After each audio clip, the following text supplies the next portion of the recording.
There's one. Where? And there is two. Welcome, everybody, to episode 256, the greatest podcast on the internet today. Welcome to another episode of This Uncanny Earth. As always, I am your host, Solomon, and with me, actually, he should be saying that I'm with him because I have been absent for a variety of shows, but I am back now. It's true. And I got a fresh haircut, so here we go. I'm going to show it off a little bit because I worked hard for it. Anyways, welcome to another episode of This Uncanny Earth. Tonight we are talking about dark matter. That's right, the thing in the universe that is questionable every single day because we do not have a way to pinpoint if it exists or not. It is a theoretical thing. So welcome. James Boggs is here. He says, "Howdy all." I'm going to give a big shout out to James because James has been here for a long time. Actually, Yeah, he's been here just for about every episode. about 6 months now. And if he can't make it, he always drops in to say, "Hey, I got to work tomorrow. I got to do this and that." So James, we salute you, brother. You are a good man. So we drink to you tonight. And dark matter. Before we get into that, though, I have an announcement to make, and you can see my screen is wobbling because there is a camera monitor, and you have to buy a thing that holds the camera steady. Yeah, it's an earthquake. Is this Cloverfield? So we are going to be doing the Sunday after Thanksgiving. We're going to be doing a dad jokes show, and then we are going to be having two guests who are going to come on, and they are going to tell dad jokes until one of us cracks. Now, I know Spider's like, "I'm not going to crack at all because I'm not a cracking type of person." But he's in for a treat because I'm not cracking either. And that's what's crack-a-lacking. So, more details coming up on that. Also, we will be having a Christmas show where we will be having guests on. So, come on in, man. We'll probably do that like, I'm thinking maybe the week before Christmas. I don't know. We'll get to that, and we'll talk about that further as the season goes on. What's up, everybody? How y'all doing? How is everybody doing today? They've been finding a lot of interesting things in science and in the telescopes. They have been looking out. The James Webb Telescope has been looking out. And what do you think they found? Tell them, Spider. What do you think?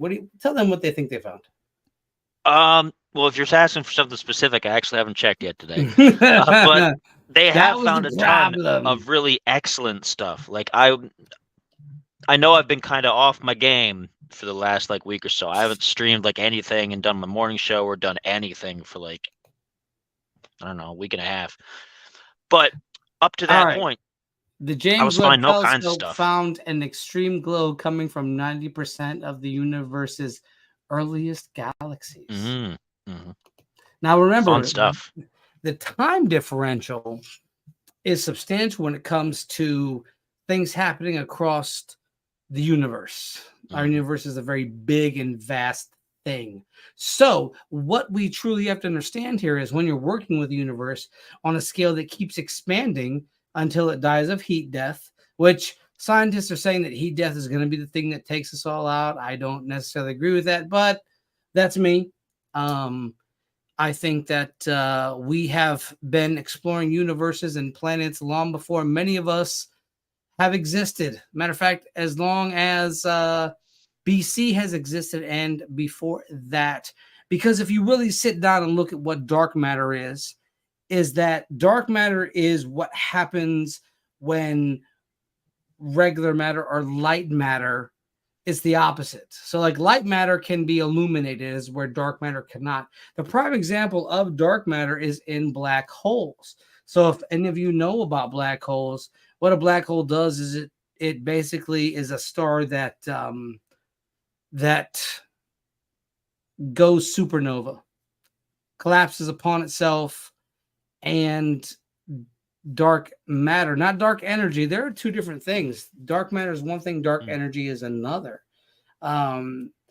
So when a star collapses upon itself, it creates dark matter and it becomes a black hole. The idea is that a black hole leads to a wormhole. So you go in a black hole, you come out another side of the universe. That's the theory. There's that, and then there's white holes, which are very, very similar that they're talking about. Um, and the interesting thing about all this is that they have a couple different theories for where the dark matter comes from, and one of them, as you've mentioned, is from black holes. But it's not just from the black holes themselves; it's from collapsing black holes. They think it may Yes. be the after effect of when a black hole is finally fallen in on itself and dissipated, which is super interesting because you think about what a black hole is and you start thinking, how can something that just pulls everything in and pulls everything in and pulls everything in finally just sputter out like that? But it happens. And they think that while dark matter is fueling the expansion of the universe, there's also new theories that say that the universe may not actually be expanding. It's just our perception from where we are that looks like it's expanding, which is another interesting bit of theoretical physics. So the Dork Show, as he calls it, but Zeus is like the epitome of nerds. Like all he does is just sits around and plays with his abacus all day. You know, that's what people like him do. They play with their abacus and their compass, and they just goof off all day.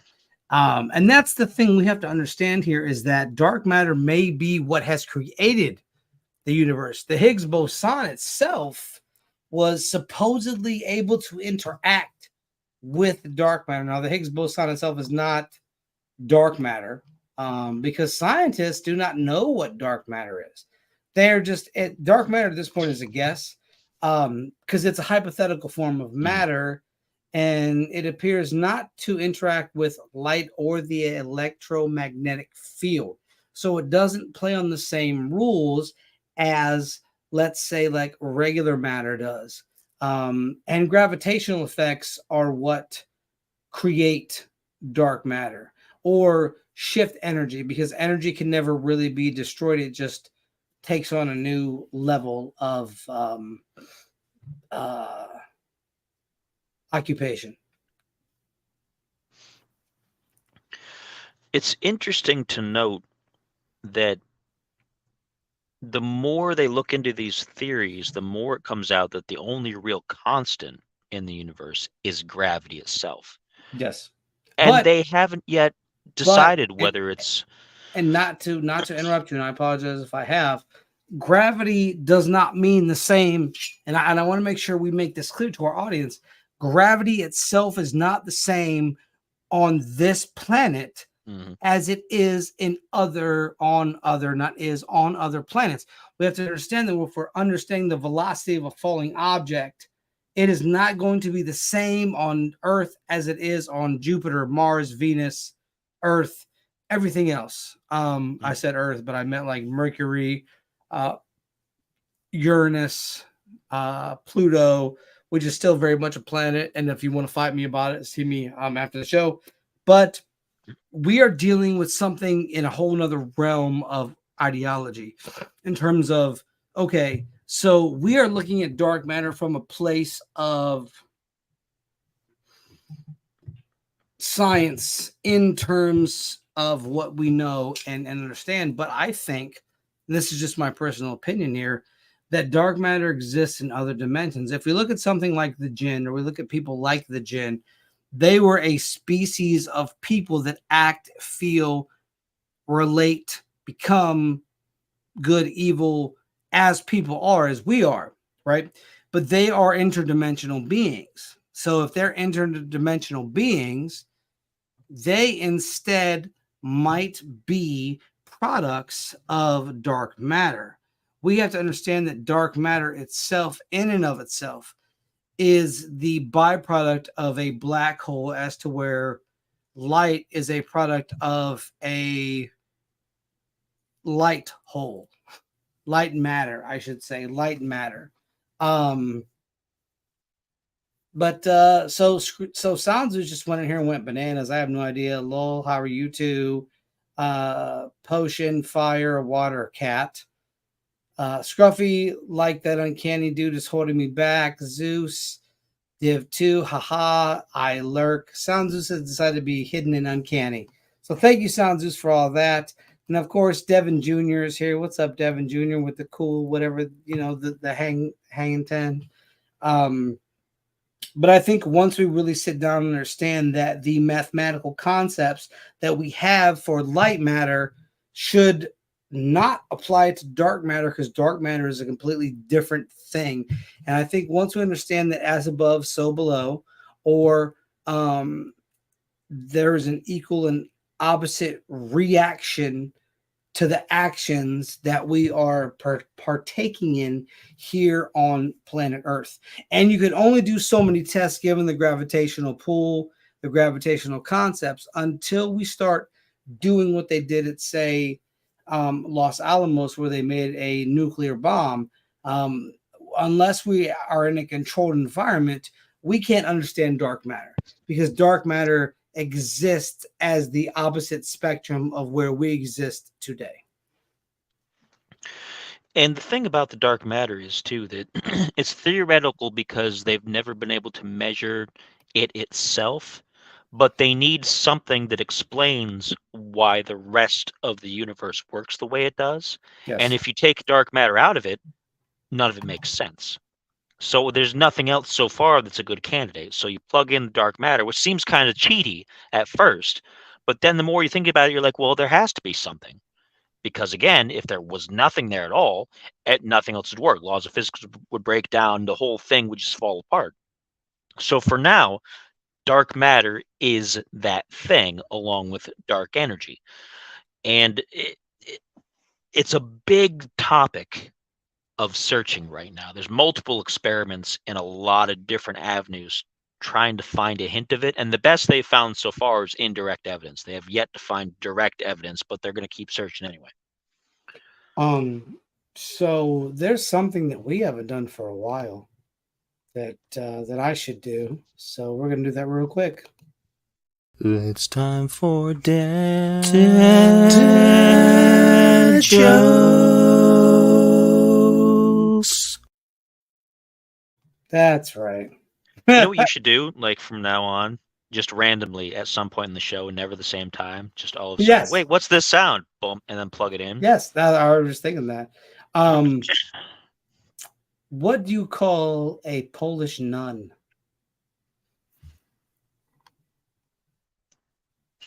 What do you call a Polish nun?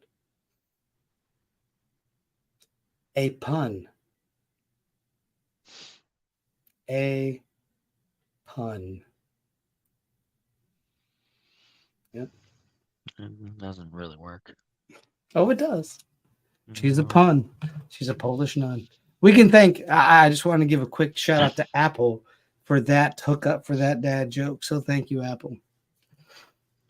And join us for our dad jokes episode. We're going to be telling dad jokes, and then we're going to be doing dad jokes. So, but to get back into everything, I feel like dark energy is energy, or dark matter, because they are different.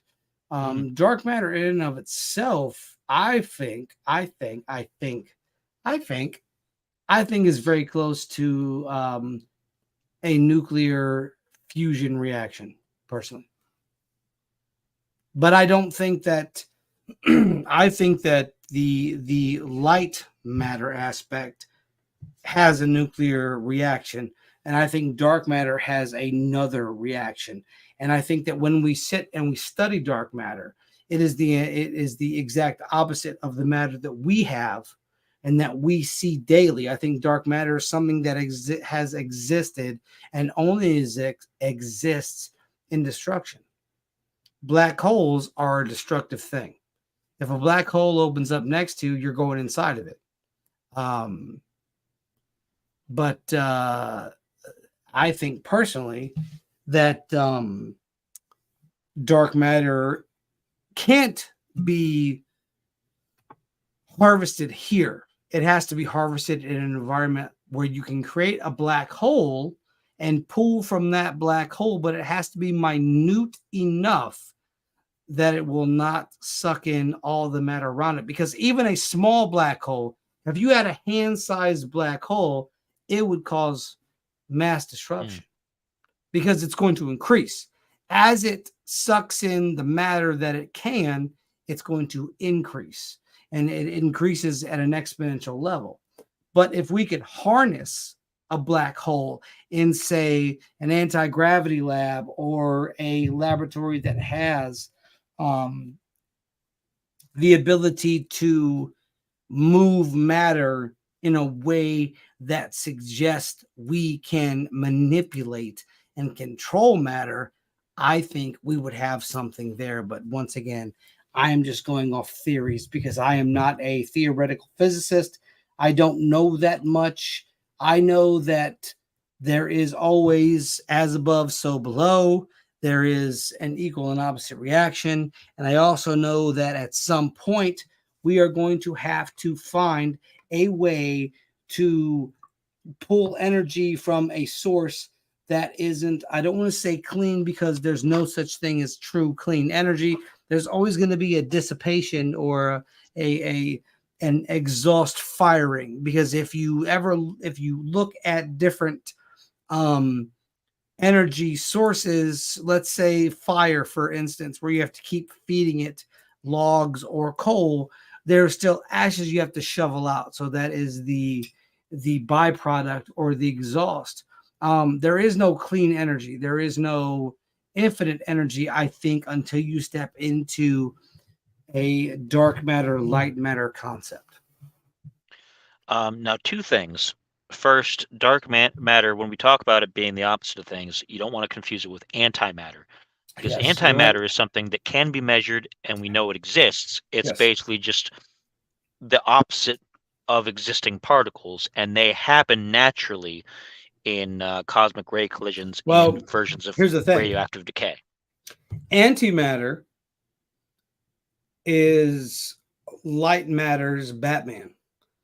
Now, if we're going off that assumption, then there has to be a antimatter to dark matter. There has to be a Batman to that dark matter. Once again, I feel and I think that if we look at ancient texts and we look at ancient civilizations and the things they wrote, we are going to find things that mirror dark matter or the manipulation of matter, of particles, of atoms to increase our energy output ratio. However, I think, let me just say, this is my opinion. It's not indicative of Spider. It's not indicative of this Uncanny Earth. It's just my opinion. I think what we are seeing is civilization rising, falling, collapsing. But we are seeing civilizations collapse on a scale because they don't know how to harness the energy exhaust. So they're building these things, and then these things are going, they're melting down, essentially, is what I would say. Now, one other point to make about potentially clean-ish energies is hydrogen energy. Hydrogen power is very, very, very close. Because if you make a hydrogen-powered car, the exhaust from that is water vapor, and that goes right back into the air. There's no fumes. There's nothing like that. They have a few examples of that right now. Like Toyota actually makes one that you could buy today if you could find a place that you could fill it up with hydrogen. And hydrogen is the most abundant particle in the universe. So theoretically, it'll never run out. That we know of. Well, yeah, that we know of. I mean, currently, it's the most abundant that we're aware of, I guess I should say. And you get it almost anywhere. You can get it from the air. You can get it from other planets. You can get it from basically anywhere. And they do make buses use hydrogen power right now. Like I said, Toyota's making a car that you and I could go buy if we had the money and if we had a station to fill it up at. Fill it up at your kitchen sink. But that is indeed but here's the thing. That is what makes hydrogen bombs so deadly. Is everything is made of hydrogen. So once you release a hydrogen bomb, you're releasing a chain reaction, a veritable nonstop occurrence. I think with dark matter, if they would make a dark matter bomb, it would swallow light matter to a point that the universe would not exist. Well, I shouldn't say universe. I would say our planet, because I think dark matter itself is harnessed from black holes. but you can never get into a black hole without hitting the event horizon. And that just is going to pull you in. It's like a tornado or a hurricane. It's point of no return. We have to understand that, like, the dark matter involved in a black hole, it needs to be replicated. Like, a black hole needs to have like an infinitesimal size. It has to be almost the size of the finger, the hole between, like, right here. Because if you have it too big, it's going to create an enormous black hole. An enormous black hole is going to suck the world in. But I think that when you go into a black hole, you come out of a white hole. And I don't know why I'm so childish when I think of these and laugh. But I honestly feel that once you go inside of a black hole, you come out at a different time and place. Time and place, because remember, dark matter can make time cease to exist. Supposedly, nobody knows if this is true, but it goes against the laws of time and space as we see fit to make them. Understand, we're a human being, so time and space reacts different to us than it does to, say, an Anunnaki or a god or a celestial being. So if we sit down, and we study, what we see is that we are basing matter upon what we see, what we feel, how we react to it.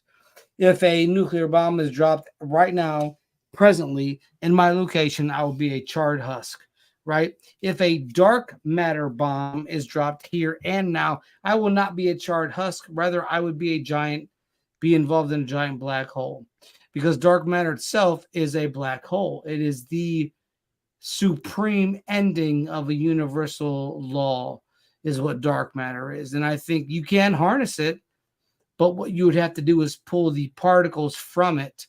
And to do that, you need to be,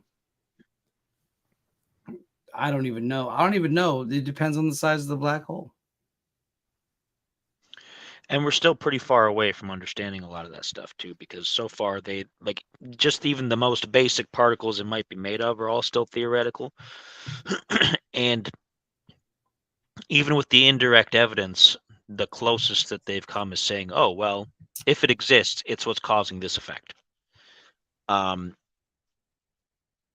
There's a couple other candidates for what could be dark matter particles. One of them is an axion, which is pretty interesting.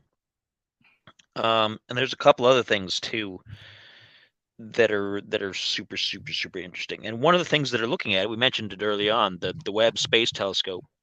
It's looking for evidence of dark matter. And let's see, there's some other, I'm trying to see where the where I've had a list of all the different experiments. There's like 5 of them at least so far. That are observing for dark matter and dark energy. And so I have an article from the livescience.com that says the James Webb Telescope has discovered that nearly all the universe's earliest galaxies are filled with dazzling gas clouds that blaze brighter than the emerging stars within them, and it could help solve a mystery that threatens to break cosmology. And these formed 500 million years after the Big Bang. Now, however you want to believe the Big Bang, that's fine. But what we have to understand is, I think once something explodes, the excess aspect of it, with a big enough explosion, can do a veritable cornucopia of damage. If we look at the bombs that were dropped on Hiroshima and Nagasaki, we see that these bombs basically burnt people into the ground, shadows. They burnt your shadow into the ground. And that is a very small aspect of what an actual bomb could do. And I think that once you apply dark matter, you are taking out the light matter aspect. And I personally believe that to harness dark matter, you would need a controlled environment to create a black hole. But if you create a black hole, how do you keep that black hole in control? You can't. Because a black hole is devoid of matter, light matter. So it's going to suck in all the light matter around it because the speed of light cannot escape a black hole. Now, there's currently 8 total experiments. There's more than I thought. And every one of these experiments is in a really, really deep underground part of the planet. Most of them of course they are, mines. because particle expanders are deadly. Like if a particle expander goes wrong, you're talking about a fusion level event. You're talking about particles bombarding each other and then running into each other, which creates explosions. Maybe not on a atomic level, because you need plutonium, uranium. But if you have particles that dance too close to each other, you're going to have like explosions that will also do the exact same thing. The other reason also is because they have to go deep enough that cosmic rays containing photons won't reach the experiment. Because light can penetrate, even if you don't see it, visible light will penetrate super, super deep. Like it's passing through me, you, everything in this room right now. Yeah, of course. And so they're trying to get as far away from that as possible so it doesn't taint the experiment. Whether they're successful or not, who knows? But like I said, there's 8 different underground experiments going on right now. Go ahead and name them, because I'm curious as to what these 8. The first is the Stawell Mine. I don't know where that is. Let me pull it up real quick. The Stawell Mine is in the Stawell Gold Mine in Australia. Then there's the Sudan Mine, which is not in the country of Sudan. It's in Minnesota State Park. The Snow Lab Underground Laboratory at Sudbury, which is in northern Ontario. The Gran Sasso National Laboratory, which is in Italy, beneath the Gran Sasso Mountain. The Canfranc Underground Laboratory. You'll notice that every single one of these is the underground laboratory. Yes. In case you didn't know that it was going to be underground already, they've made it very, very helpful for you by labeling them all that way. And it's in Mont Tabazo of the Pyrenees in Canfranc, which is near Spain, I guess. I don't know if it's a separate country that I've never heard of. Maybe it is, or maybe that's in Spain. Oh yeah, it is in Spain. It's Canfranc, Aragon in Spain. And the Bulby Underground Laboratory, which is where? It's in the Bulby Mine in the UK. The Deep Underground Science and Engineering Laboratory, which is in South Dakota. It's the deepest underground laboratory in the United States, and it houses multiple experiments in areas such as dark matter and neutrino physics research, biology, geology, and engineering. So that sounds like some conspiracy stuff. Could breed out if you really wanted to. And finally, the China Jinping Underground Laboratory, clearly in China, under the Jinping Mountains. So pretty wide array of places, although most of the laboratories are here in the United States. So let me ask you, what do you think of dark matter? What do you think it is? Well, I've always had the opinion in a philosophical sort of sense that there really is no such thing as nothing particularly, that even nothing is something, and there's a particle for everything in the universe. And so assuming the dark matter exists, it's basically what everything in between everything else is made of. It'd be what space itself is made of. Are we made of dark matter? Potentially, on some level. I think we are. I think 100% we are. Because if we look at ourselves, if we look at things like what we have done with the nuclear bomb, things like that, we've always gone on as above, so below, the antithesis of things, right? So we sit here and look at it like, we built a nuclear bomb for what? So that Nazi Germany couldn't get to it first, right? Because we didn't want Nazi Germany getting to the bomb first. I think after everything was signed and things happened, I think what we started to witness is that, black holes are a reality. Theoretically, there is a way to explain it, but I am not up there in the theoretical food chain. But I do understand that there's a place where the energy comes from. Like, no matter what you believe, there's a place where it comes from because we're all alive today. And I think we just have to harness that energy. I think that is life or light matter, as to where dark matter is something that it's not about like being a shade of black. It's dark in the fact that it is the antithesis or the opposite of light, in that it's darkness all the time. Now, an interesting thing too is because we follow the law of I think it's thermodynamics, where energy can't be created or destroyed. There's always the same amount. So when they talk about the heat death of the universe, they're saying, oh, it's at the point when the energy runs out. But it's not exactly running out. It's when it's moved so far out that everything is moving so slowly that it essentially stops into just dense mass. And when the heat death happens, the mass will just sit there and supposedly become so great that it'll do the opposite of a big bang. And it's theorized that it might be what's called a big crunch, whereas everything will suddenly just collapse in on itself into one big ball. But when that happens, you have enough mass to create another big bang, which could then create the universe all over again, releasing all that energy again. So that's all theoreticals again, but it's a very interesting thought experiment.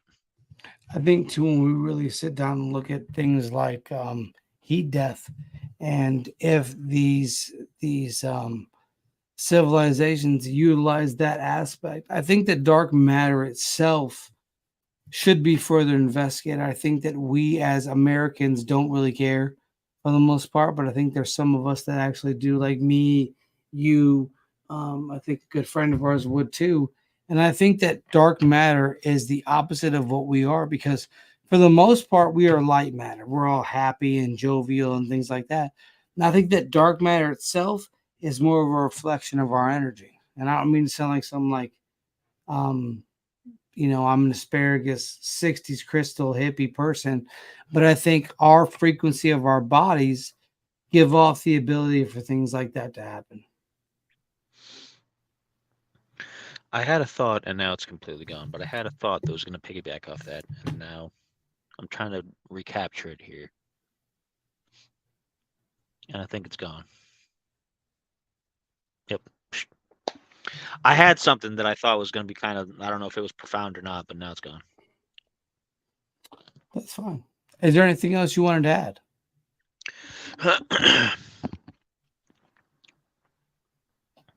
Well, the interesting thing here, too, is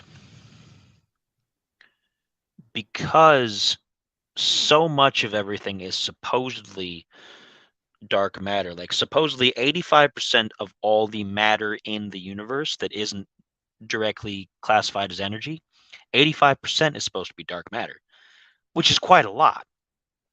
And if there's that much of it out there, we should be able to see it somehow. That's the majority. That's the majority of energy. Like 85% is the majority of energy. Unless, of course, our perceptions are limited to some extent that prevent us from seeing it. And if so, is that something that's just random chance, or is that something by design? And that's the thing. I think once we understand dark matter, we have to understand light matter first. You can't understand dark matter until you understand the matter that exists around you. And I think as long as we're still surfing for dark matter, we should be surfing for light matter. And I think the one thing that dark matter has over light matter is the idea of a moon celebration. And I think that when I say moon celebrations, I mean that like a lot of people have like eclipse. And I think these eclipse, when they go in front of, the earth and the sun and all that, and there's that dark period, I think we should study that more for dark matter, because I think that there is dark matter energy involved in that blackout. I could be wrong, but I would think that it would be involved, because it's a time where there is complete blackness, if not in a solar eclipse, because a solar eclipse expels more energy than a moon eclipse. I don't know. What do you think? Well, everything does. I mean, everything has its opposite. We know that in both energy, in both philosophy, in pretty much everything. There's always an opposite. There's heat So and there's cold. to you, what is dark matter's opposite? Um, well, I Just think for matter? essentially, it's not really like antimatter versus matter because they don't destroy each other. No. But I think they both need each half to create something. I mean, otherwise, all you have is, again, the dark matter, which is nothing, but it is there. No, it's not nothing. It's right. It's the matter that exists in that realm. You know what I mean? It exists in that dimension. But I think with us, when we talk dark matter, I think what dark matter is essentially is just another universe's matter. But we say it's dark matter because we don't understand it. It could even be the connective tissue, so to speak, that connects different universes to each other, which we do know, or at least we have good, strong evidence. It's at the upper end of the theoretical scale as far as how much we know about it, that other universes can potentially exist. And I'm not necessarily talking about like Marvel multiverse and this and that and all that other kind of stuff. It's just we have a good idea that multiple dimensions beyond what we can see, and multiple universes where there might be different quantum versions of everyone can exist in different fashions. So dark matter could be definitely something that's not unique just to one universe. It could be the connection between all universes, and that's why energy continues to exist as it does, because it can flow from one to the other. If it runs out in one, it goes to the other and comes back. As above, so below. And it can't be destroyed. So that's the thing we have to understand. We have to understand that practically energy can't be destroyed. And matter really is energy at the core. It's just energy that is moving so slowly that it's become a solidified form. And that's why when you get to the theory of heat death of the universe, when people say, oh yeah, well, all the energy is going to run out. Not really. All the energy is going to transform into its slowest possible form. Yep. But then you have so much mass, so much weight, so much there that it's going to pull all together and suck back in and then blow up again. As is matter, I think, as a whole. And I think once you get into more condensed matter, the easier it is for that matter to explode. And there's been a lot of media that's kind of explored it in fictional sense too, and we're both kind of familiar with a lot of these. The biggest one, of course, is Mass Effect. Mass Effect uses dark matter as the propellant that gives species and civilizations their rise to power. It gives them their new technology. It lets them cross the universe.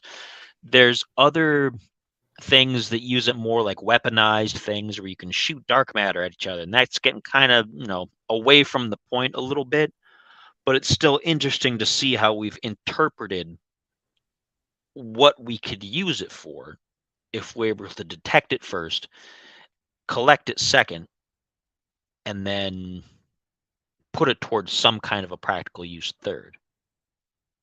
The practical use part of it all is the hardest part, because using it in a practical use setting, when we already have nuclear power, we have steam power, we have firepower, all this power from these things that we get, like you take like supplements and things like that.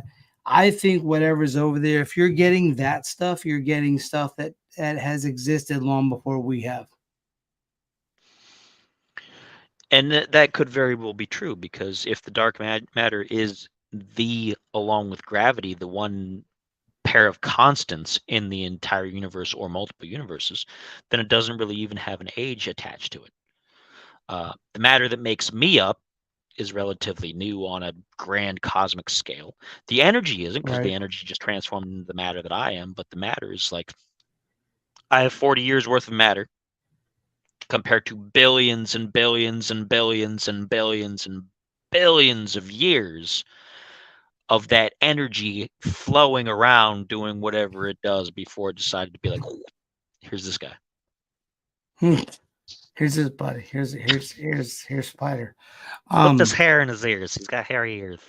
I think that like we have to understand that the universe works for us how we work for it. But I'm glad to see that like things are getting resolved.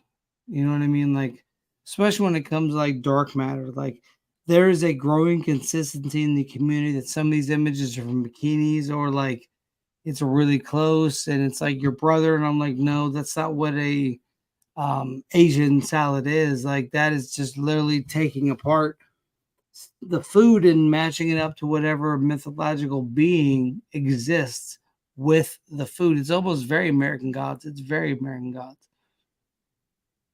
So, well, that gets into what we talked about a few weeks back. We talked about string theory and we talked about quantum mechanics and everything, and that's expressly tied to exactly this kind of a topic. 100%. Do you have anything else you want to say on dark matter? I think it's good. I think we hit it really hard. Yeah, I agree. I was gonna do more mathematical stuff, but like I don't want to confuse a lot of people because mathematics can be that. Like me, don't confuse me, please. But next week we're gonna be talking about labyrinths. So if you guys are ready for that, I'm going to thank everybody that commented today. I appreciate each and every one of your comments. We'd have went further, but dark matter is something that we can't see it, so it's hard to talk about. Like, we can talk about it and tell you where it comes from, theories, processes, but it's never been harnessed. So it really isn't existing on a level that most Americans know it as, like gasoline or like wood, you know. So we apologize for that. But the cool thing is that we'll be doing dad jokes real soon. So I hope you guys are ready for that. I want to thank Spider for being here, because that's my guy. He's a good dude. Y'all better follow his stuff that he does. James, it's okay. I didn't understand it either. So it's really like it's okay. Like, you know, the mathematic part is what starts it. Anyways, guys, we love you guys. We'll see you guys next week. We're gonna be talking about labyrinths. So like Egyptian labyrinths that were found beneath the pyramids. We're gonna be talking about Crete, talking about all the goodness. Anyways, guys, you know what time it is. Why be boring when you can? Why be Neil's boring? Oh yeah, yeah. When you could be an uncanny daddy. All right, y'all. Have a good night. We'll see y'all next week. Spider, what do you got coming up? Well, I should be doing a lot of different streaming things. Whether I will or not, I don't know yet. I probably will. I've been feeling better. I was in a bit of a slump, and I'm feeling a little bit better. So stay tuned for everything on Spider Does Things for more. I have a backlog of tasting videos I have to put up. I have a robot unboxing and comparison coming up next week. I've got some gaming stuff I got to do. So keep an eye on that channel as much as you keep an eye on this, the Uncanny Earth channel, both on YouTube. There's always going to be something new coming up. So pay attention. You don't want to miss it. All right, y'all. As always, why be boring when you could be uncanny? We will see you folks for Labyrinths next week. Peace.